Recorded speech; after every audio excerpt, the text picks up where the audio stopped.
बघताय तुम्ही, हे आहे नीलगाईची विष्ठा.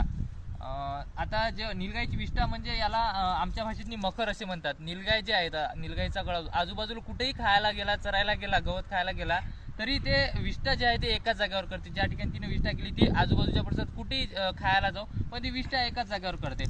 वन्यप्राणी हे मानवाला वेगवेगळ्या गोष्टी शिकवत असतात. त्यातीलच एक गोष्ट म्हणजे की आज मानव जे आहेत कुठेही आपण घाण करून देतो, पण वन्य प्राण्यांचं तसं नाही. विशेषतः नीलगाय काय करते, कुठेही आजूबाजूला जरी खायला गेली तरी एकाच ठिकाणी विष्ठा करते. त्याला मखर असे म्हणतात.